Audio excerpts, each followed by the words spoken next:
Big Ten championship game preview in Indianapolis. We have the number one team in the country, Oregon, undefeated, taking on Penn State and the James Franklin Nittany Lions. I think this is going to be a really great game. I think some of the people are surprised about how small this spread is.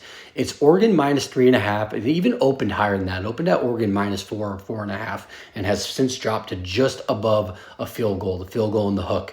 And I honestly think that's where this spread should be. Penn State has been playing really, really well. And it is going to be the game where can James Franklin finally get over the hump of winning these big games. He has not been able to do it. It's been the story of his coaching career at Penn State, not at Vanderbilt. At Penn State, it's been the story of his career there. He can't win the big games. He has lost to Michigan several times in a row, Ohio State.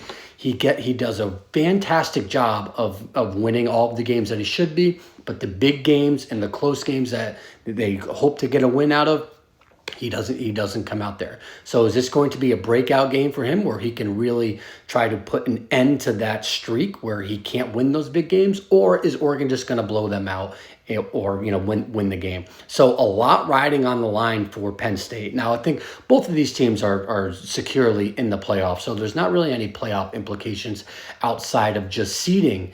But it will be a very big narrative for James Franklin if he's able to win this game, or what will be said about him if he loses this game.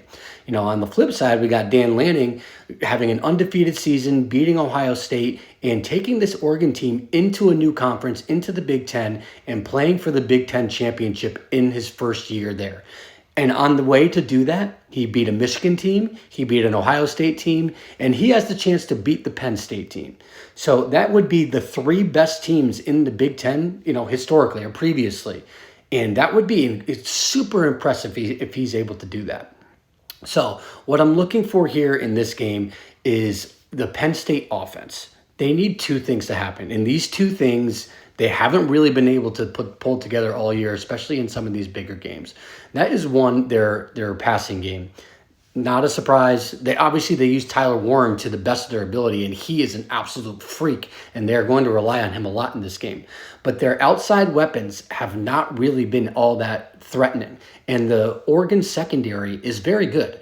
So if Drew Aller can make some plays against this Oregon secondary, this very good Oregon secondary, I think that'll be something that's going to be important for Penn State, because you're going to have to make plays somewhere, because this Oregon defense is good all around.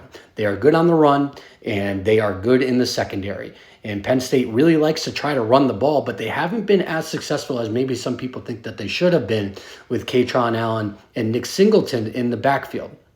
Now, Oregon, on the other hand, they have some really big weapons outside. They can beat you deep. Dylan Gabriel has been very successful in throwing like the short game, and I think that's where they really like to live, and then have a bust open play on offense. And defensively, I think they can do a pretty good job shutting down Penn State.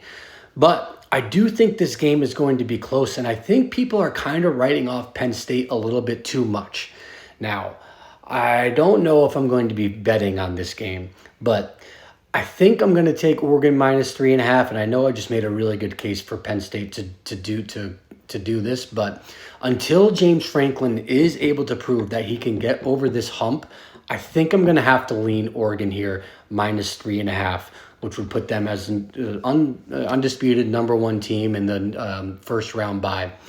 So give me the Ducks here. I'm excited to watch this game. I really, really would not be surprised if Penn State pulled this out. But given the history that we've seen with James Franklin in these games, I'm going to ride with Dan Lanning and this team.